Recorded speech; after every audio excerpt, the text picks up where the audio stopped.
La primera ponencia es Desafíos actuales en producción avícola como fuente de proteína animal para consumo humano.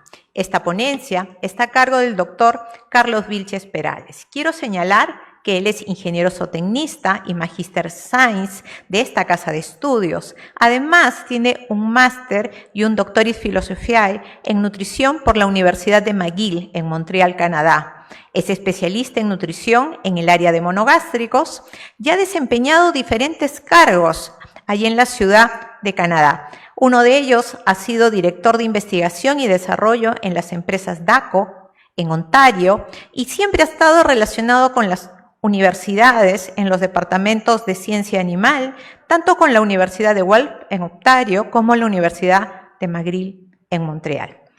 Es autor de artículos científicos publicados en revistas indizadas nacionales e internacionales, conferencista en eventos científicos también nacionales e internacionales, calificado como investigador RENACIC con CICTED.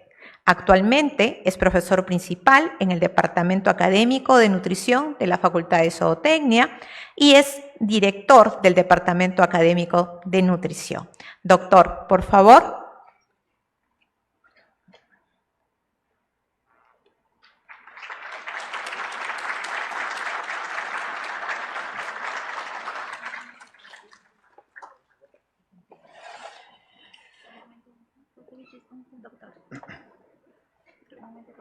¿Tienes el micrófono que me dijo? ¿Usted quiere un micrófono? Sí, sí.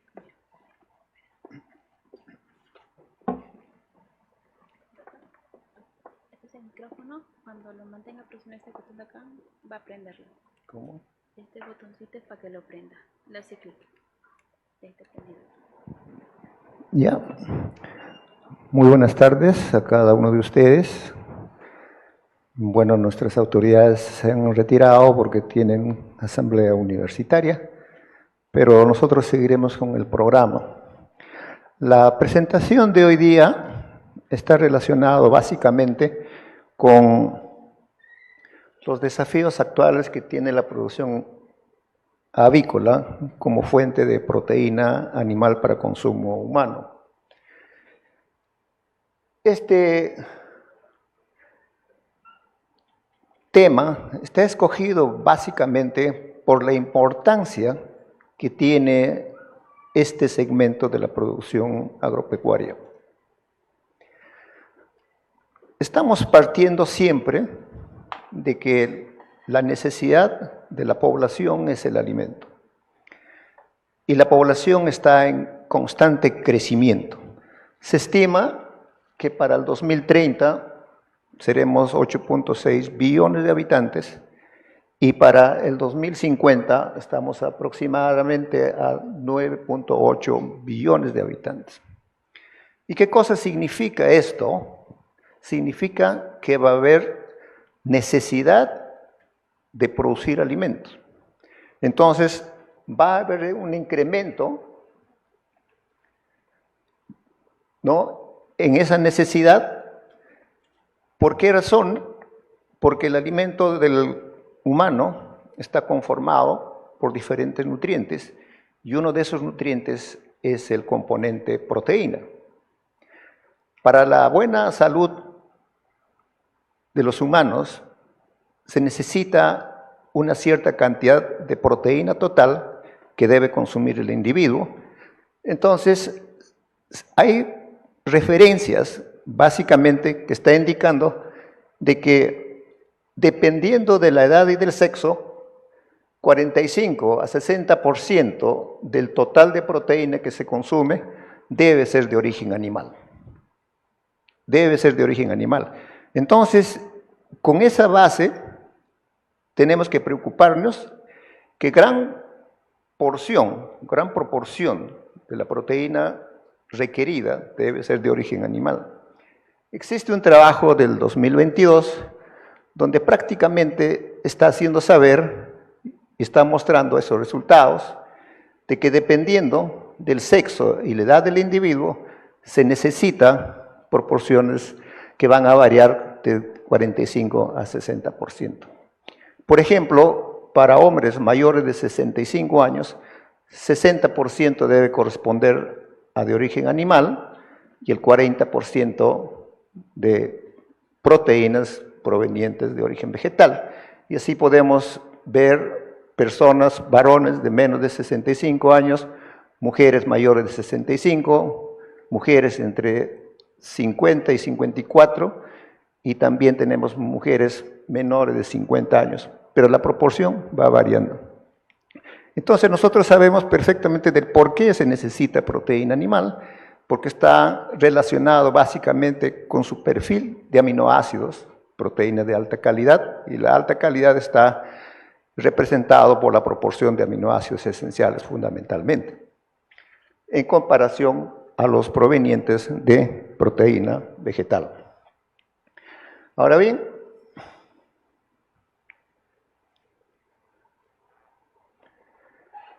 por otro lado,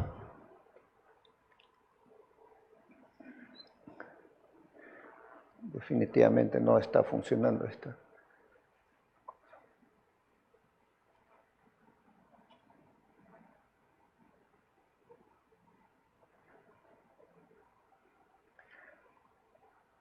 A nivel mundial, ¿no? A nivel mundial, la producción de producto avícola ha superado prácticamente a las otras especies. Aproximadamente el 45% proviene de carne de producto avícola. Y si separamos eso básicamente, como ustedes pueden ver, la producción avícola es la que tiene, digamos, prevalencia en relación a la producción porcina y en relación a la producción de vacunos y otras especies. Está indicando básicamente pues, que la carne de aves es la que ha predominado fundamentalmente a nivel mundial. Y esta tendencia va a ser, siempre va a estar en ascenso y siempre va a estar incrementándose. En lo que respecta a la población peruana, ¿no? La población peruana, aquí tenemos la representación de cómo el sector avícola contribuye significativamente al valor bruto de la producción agropecuaria a julio del 2023. Observen ustedes que el pollo en pie representa el 80%, ¿no? El 80%, mientras que los otros segmentos como huevo de gallina y otras aves, gallina de postura, pavos en pie, etcétera, son menores en proporción. Sin embargo, siempre siguen contribuyendo para el aporte de proteína para el consumo humano. Entonces, básicamente, la producción nacional y la producción mundial se está centrando básicamente en los pollos de engorde, Entonces, la presentación de hoy día básicamente se va a centrar en este segmento porque es lo que contribuye en gran medida el aporte de proteína animal proveniente del segmento de avicultura. Ahora bien, en lo que se refiere al consumo de carne de pollo, durante el 16 al 2020 en el Perú, estamos viendo, en rojo está la carne de pollo y en verde está la total de carne de aves, estamos viendo, digamos, que significativamente es consumido, digamos, por los peruanos y básicamente se está indicando de que por lo menos al 2020, según la referencia que tenemos en la que está citada, 50.6 kilogramos por persona por año de pollos de carne y en total de 54.4 de aves en general. Esto es a nivel nacional, pero a nivel de Lima metropolitana, el consumo, observen, va de 80 a 81 kilogramos por cápita. Tremendo valor. Y justamente esta es una de las razones por qué el segmento de producción avícola está siendo considerado en gran medida en nuestro país, particularmente en la región costa y en la provincia o en el sector de Lima Central, básicamente. Ahora bien, En lo que concierne al consumo de huevo, que es otra de las fuentes de producto avícola y que nos va a proporcionar también proteína de origen animal, a nivel nacional se consume alrededor de 15.20 kilogramos, mientras que en Lima metropolitana casi 20 kilogramos de huevo per cápita, ¿no? Este segmento también es algo importante y la producción de gallinas en postura siempre está creciente y lo que están recomendando ahora, por ejemplo, que este consumo de huevo probablemente va a incrementarse cada vez más. ¿Por qué? Porque las recomendaciones de consumo de huevo, que antes estaba limitado por el efecto negativo, entre comillas, del contenido de colesterol, pero evidencias recientes están indicando de que el consumo de huevo prácticamente no tiene significancia si es que la persona está saludable y todos sus controles del metabolismo del colesterol están adecuados. Inclusive hay datos que no les reporto en esta circunstancia, que tranquilamente pueden consumir hasta 14 huevos por semana, equivalente, digamos, a 2 huevos por día, y eso es bastante significativo, y por eso es de que mi proyección que para los próximos años el consumo de huevo va a ser bastante significativo con respecto a los valores actuales.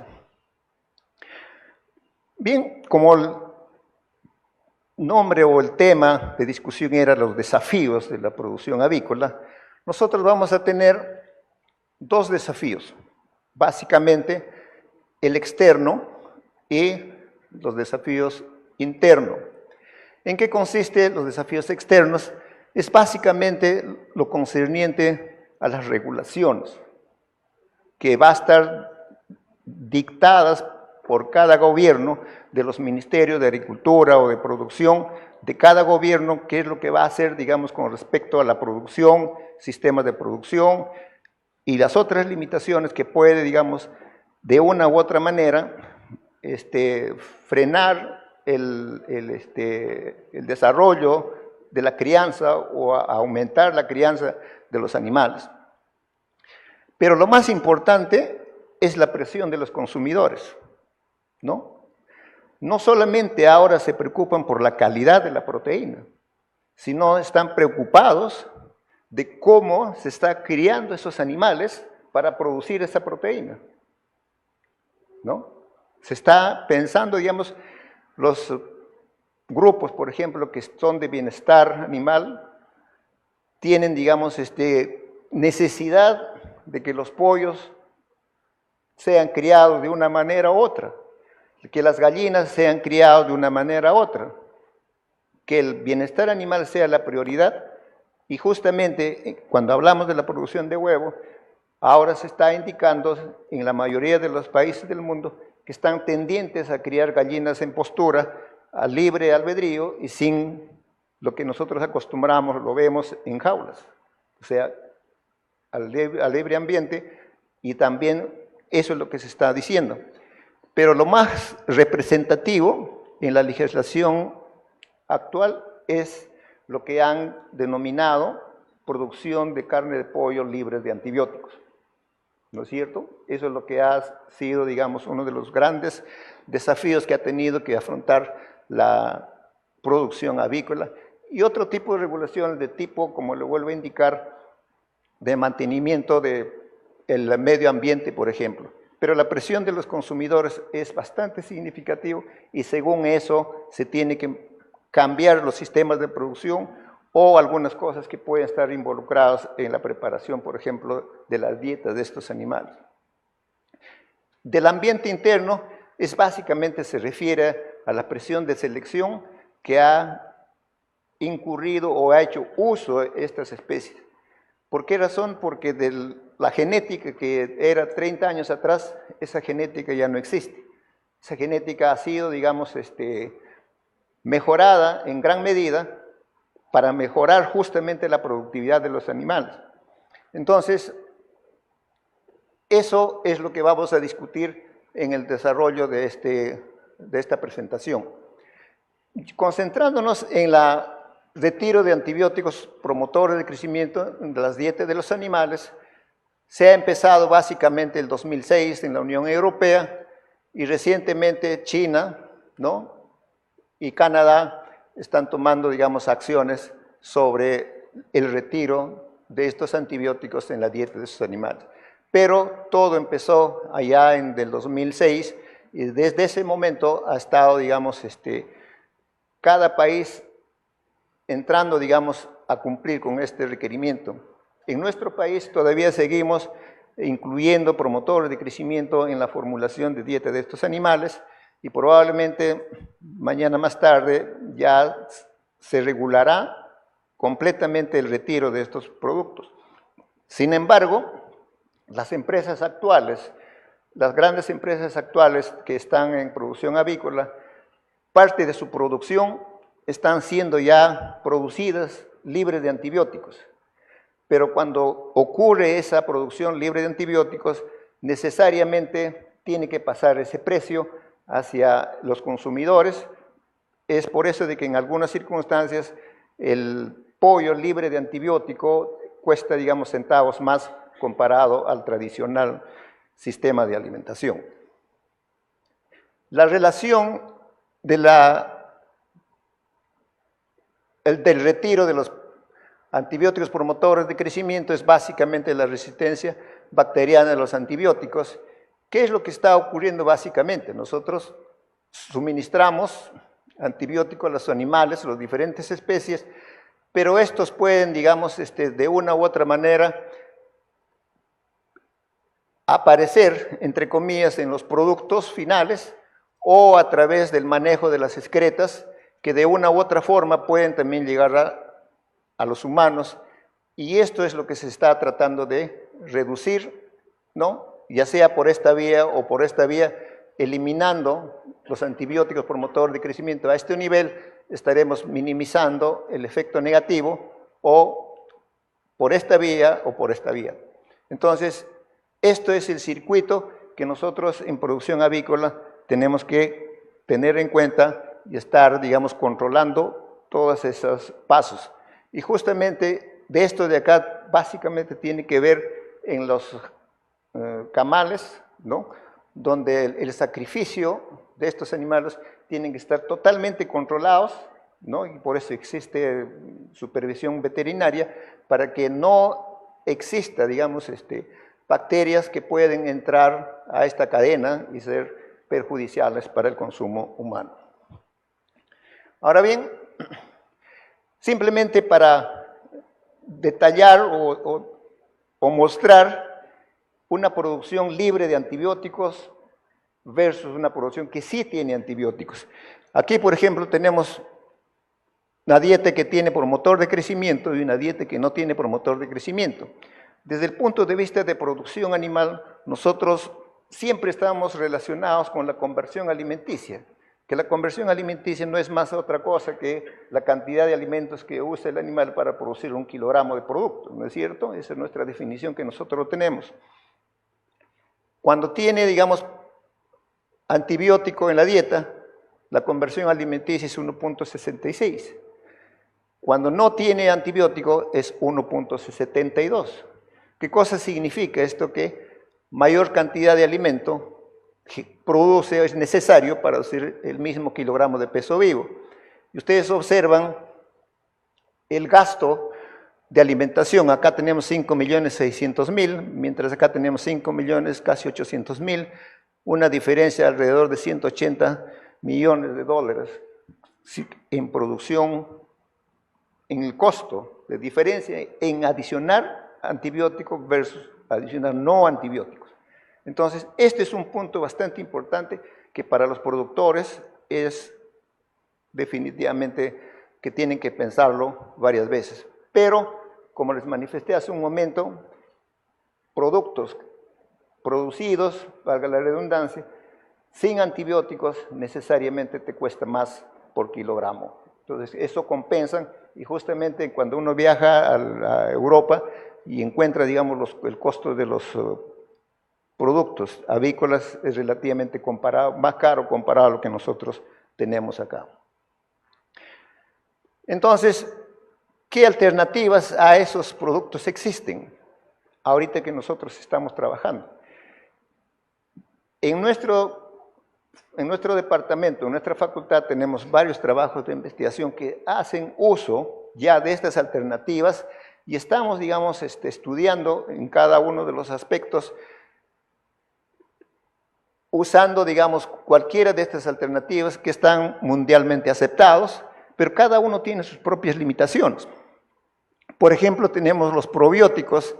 Los probióticos como una alternativa, ¿cuál es la parte negativa que tiene esto? Es básicamente que los resultados varían de de granja a granja, ¿no? Los resultados son inconsistentes, no son básicamente toda la vida, digamos, positivo. Puede existir en algunos casos resultados positivos, en otros casos no significativos.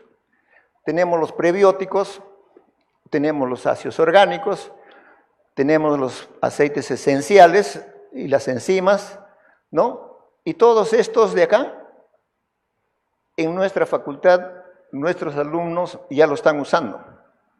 Lo usamos constantemente en diferentes proporciones, en diferentes situaciones, con diferentes controles, etc.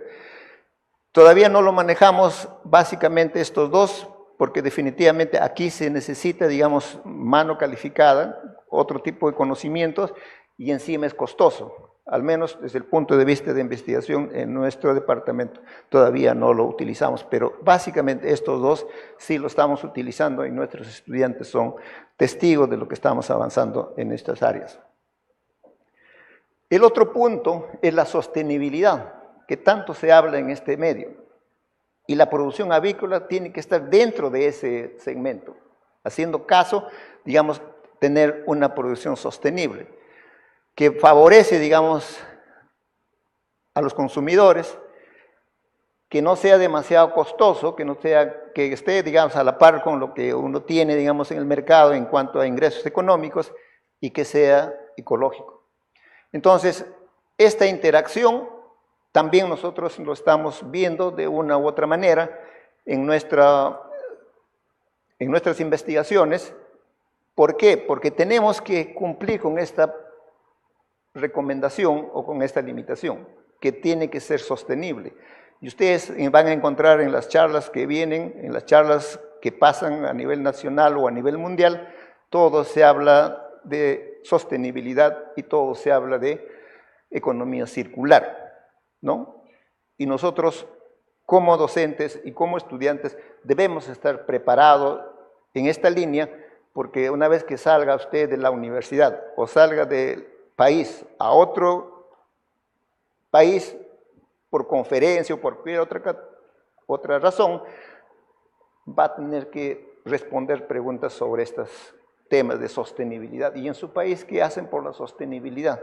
Pero si usted no entiende qué significa sostenibilidad o qué cosas se involucra, definitivamente no va a estar, digamos, contento, ¿no? En el otro punto que se le había mencionado es la presión de los consumidores. ¿Qué cosa piensan o qué quieren los consumidores? Ya tienen mayor conciencia sobre la salud, saben perfectamente que tienen que tener productos que no afecten su salud, ¿no? Y nosotros tenemos que proveer esa situación. Por ejemplo, los productos que salen de los camales deben estar libres de microorganismos, porque si no puede haber un efecto negativo de esas bacterias que pueden causar, digamos, problemas de salud a los consumidores, ¿no? Preocupación por la calidad y la seguridad del producto, percepciones éticas, respeto al medio ambiente, respeto al bienestar animal, la conciencia social y sobre todo el precio, ¿no? Esto es el más determinante y nosotros hemos sido testigos en los meses que han pasado, cuando el pollo llegó por encima de 10 o 11 soles, la gente estaba totalmente preocupada. ¿Por qué? Por una serie de razones, porque el pollo que se produce en nuestro país depende básicamente de insumos o ingredientes importados, fundamentalmente el maíz y la soya, que son los componentes que están constituyendo alrededor del 90% de la dieta total. Y en el caso del interno, que les había mencionado, es la presión de selección para tener animales de mayor productividad. Para tener un pollo de 2 kilos, 260 gramos o 2.26 kilogramos, en el 92 se necesitaba 52 días, en el 18, 41 días. En 26 años se ha reducido alrededor de 11 días. Y si usted hace una división simple, va a encontrar que aproximadamente de medio día por año se va mejorando la genética. Y la misma cosa está sucediendo con la producción de huevos. Ahora, las gallinas, en el mejor de los casos, las gallinas está 100 semanas en la granja, que antes nosotros calculábamos solamente hasta las 70 semanas. Y la producción está llegando casi a 500 huevos por campaña. Entonces, ¿pero qué trae de negativo esta selección? Básicamente, incremento en las enfermedades metabólicas. O sea, la mejora no viene gratis, tiene sus consecuencias. Tenemos enfermedades metabólicas de diferente índole, tenemos defectos en la calidad de la carne, las características miopatías, también tenemos en la calidad del huevo, y la debilidad estructural, básicamente lo que es la cojera o problema de patas en los pollos que ahora, por ejemplo, a los 40, 42 días están por encima de los 3,5 kilos. Entonces, para soportar ese peso, debe tener una estructura ósea significativa, y este valor de la debilidad estructural es uno de los puntos que también nosotros estamos trabajando en nuestro laboratorio, en nuestro grupo de trabajo, ¿no? Relacionando, digamos, todo lo que hemos visto, los efectos de los probióticos, de los prebióticos, y cómo la salud intestinal va a afectar básicamente estos problemas de estructura, o va a manipular la calidad tanto de la carne como del huevo y reducir las enfermedades metabólicas. Entonces, aquí tenemos simplemente un ejemplo de los problemas estructurales, el problema de patas, que es un problema que se ve, hay una representación básicamente entre 4 a 5%, dependiendo del manejo de la cama y de otros problemas, porque no solamente viene de la naturaleza del ave, sino también está acompañado de otros factores de manejo en la granja, ¿no? Pero de que es genético, y algunas líneas son más susceptibles que la otra. Y eso es lo que estamos hablando, por ejemplo, de las famosas miopatías. Tenemos un filete de pechuga normal, un filete de pechuga tipo espagueti, ¿no? Ustedes observan esto acá, probablemente ustedes en alguna vez que van al mercado y sacrifican su pollo o compran pechuga, ustedes van a poder detectar la fragilidad que tiene este producto, este de acá. Es como si fuese, digamos, algo muy suave para hacer un tejido muscular, ¿no es cierto? Y eso se llama del tipo espagueti o spaghetti meat. El otro, el filete de pechuga de tipo madera, y esto es prácticamente madera, duro completamente, para que usted no puede cortarlo con facilidad. Y el último, que tenemos las rayas blancas, el white striping, que es una característica que ustedes pueden ver esto de acá. Ahora, todo esto es problema metabólico.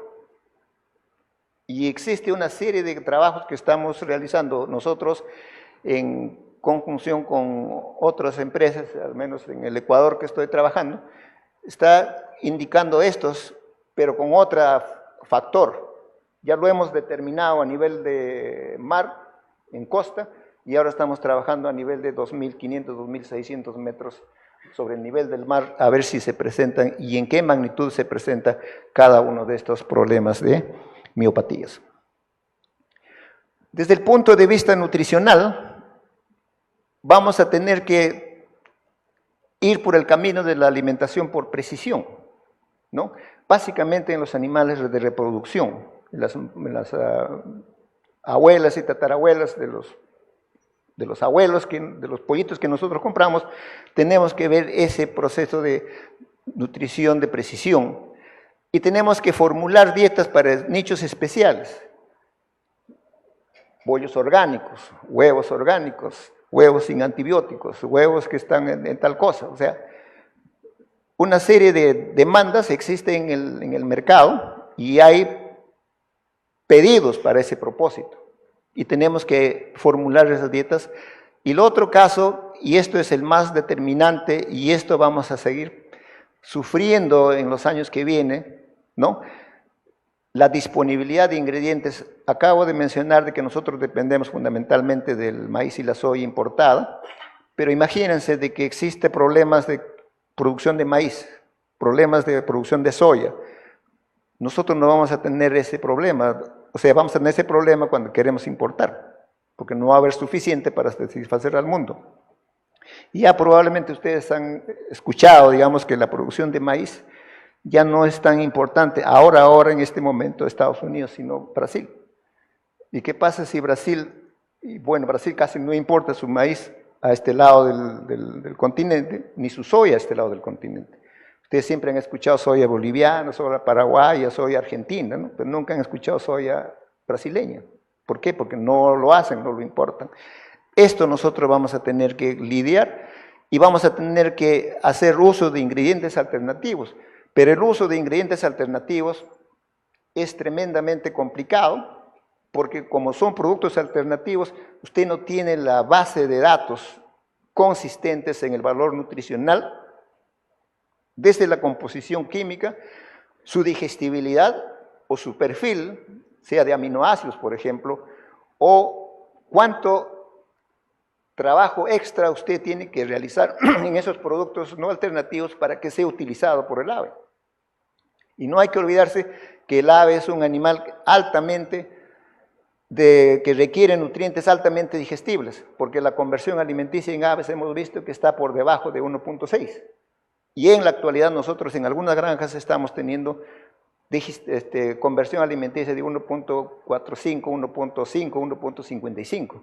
Entonces, si usted no le da alimento de esa categoría, la conversión alimenticia va a ser mayor, consecuentemente la respuesta productiva también va a ser diferente, ¿no? Entonces, esto es nuestro mayor desafío para nosotros desde el punto de vista de formulación de dietas.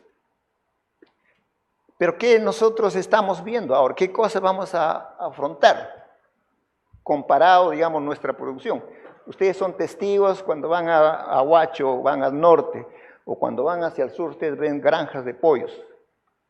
Simplemente, digamos, que están con esteras y toda la cosa, algunas cosas tal vez ya mejoradas dentro de cada galpón. Pero en las grandes sociedades se está hablando el fenotipado digital. ¿En qué consiste ese fenotipado digital? Es básicamente tomar datos ambientales, justamente de cada granja, de cada galpón, ¿no?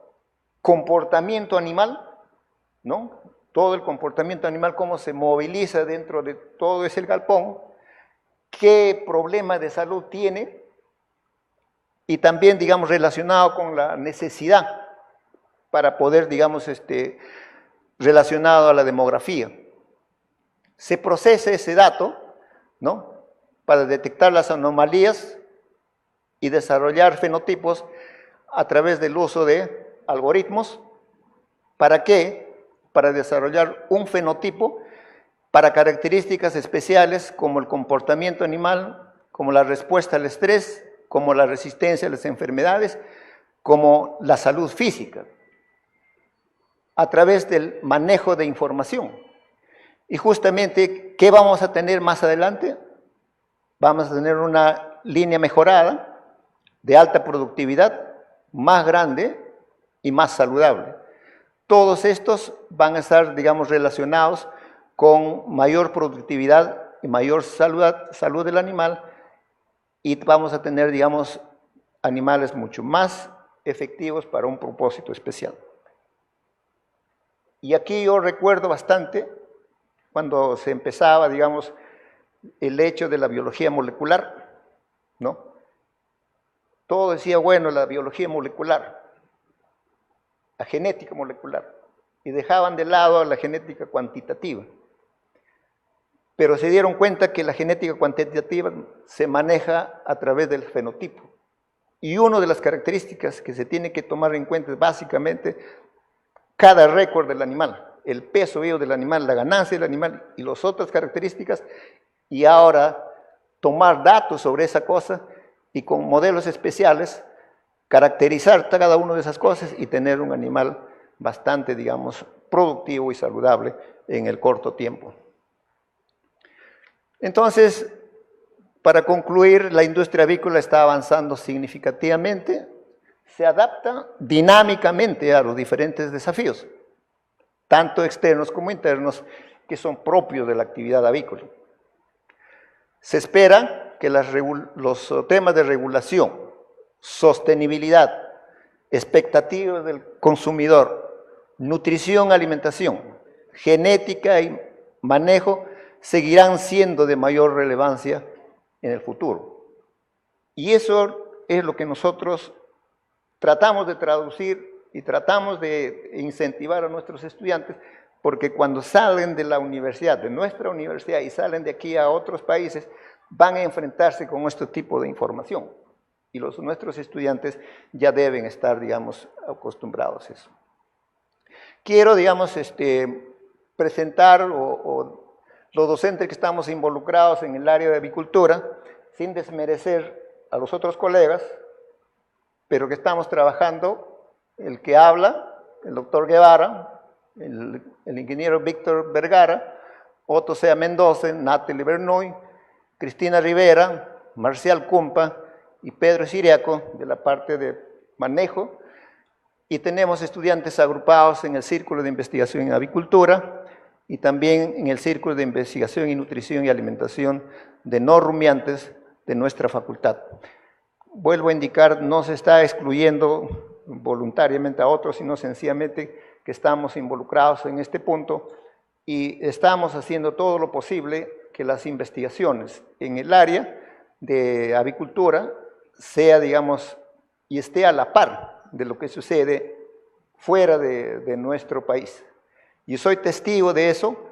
¿Por qué razón? Porque muchos de nuestros estudiantes, varios de nuestros estudiantes de la Facultad de Zootecnia han llegado a gobernar, a trabajar, digamos, en Aviagen, en COVS, y en las otras empresas grandes que existen a nivel mundial. Ahora sabemos perfecto, por ejemplo, Aviagen es una de las grandes, y tenemos un zootecnista, y COV tenemos un zootecnista de nuestra universidad.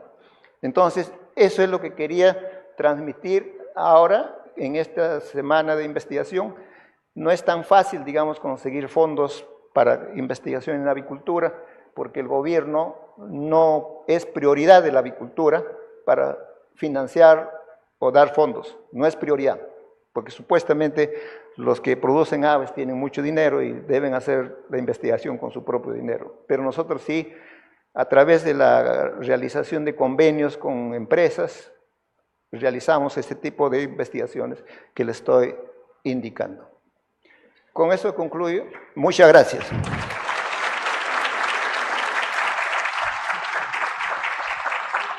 Agradecemos al doctor Vilches por su exposición y quisiéramos saber si hay preguntas. Por favor, pueden levantar la mano. Por el tiempo vamos a aceptar solamente 2 preguntas. Por favor.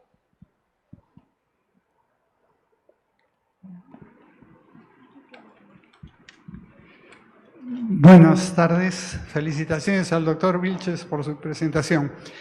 Usted ha mencionado que la soya es la principal fuente proteica en la alimentación de las aves y el maíz como alimento energético. No mencionó la harina de pescado, que tiene la mejor calidad de aminoácidos, que es justamente un ingrediente muy importante en el Perú. Pero la producción de harina de pescado está sujeta a los cambios climáticos y ahora sabemos ya que lo que antes conocíamos como el fenómeno del Niño, ahora ya el Niño es mundial y afecta a todo el mundo. Y la producción de harina de pescado está sujeta a ese problema. ¿qué posibilidades hay de que la Facultad de Zootecnia estimule, por ejemplo, la producción de larvas de Hermetia ilucens, que tiene entre 40 y 50% de proteína, como un sustituto de la harina de pescado en la dieta de pollos? Bien, su observación es válida y totalmente respetable. Recordemos que cuando avicultura se iniciaba, la actividad avícola se iniciaba, el principal ingrediente o la principal fuente de proteína era la harina de pescado. Inclusive en la formulación de aquellos tiempos, la harina de pescado estaba entrando entre 10 a 12% de la formulación. ¿Qué pasó con esas dietas que se daba a los animales, que resultó en el famoso vómito negro? ¿No es cierto? Se solucionó ese problema, se identificó cuáles eran las causas y se mejoró, digamos, en el procesamiento. Pero ¿qué pasó con el uso de harina de pescado? Aparecieron los aminoácidos sintéticos. Apareció primero la lisina, la metionina y después los otros aminoácidos. Recuerdo que cuando yo era estudiante, había empezado recién la carrera, las famosas tesis de pregrado era justamente separar la harina de pescado de la formulación y reemplazarlo con aminoácidos sintéticos. Nadie duda de la calidad de la harina de pescado en términos de perfil de aminoácidos, por un lado, su biodisponibilidad por otro, y más aún que todavía tenemos dos puntos más importantes, que era el porcentaje de calcio y el porcentaje de fósforo altamente digestibles para el animal.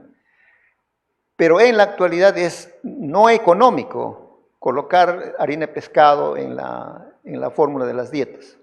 Ocasionalmente se coloca harina de pescado en la formulación de dietas para lechones, pero ya no, digamos, en avicultura, porque en avicultura tal vez algunas fórmulas de inicio incluyen, pero en las últimas formulaciones, en todas las publicaciones, ya no se considera, digamos, harina de pescado como fuente de proteína en estos tipos de animales, por la presencia justamente de los aminoácidos sintéticos que son ahora económicos para encontrarlo en el mercado.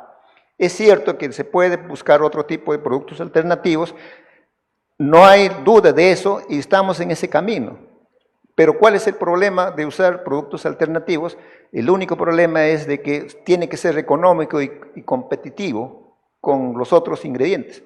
Si yo coloco el producto alternativo, como no tiene el perfil de nutrientes o no tiene la energía necesaria, el programa de formulación no lo va a tomar.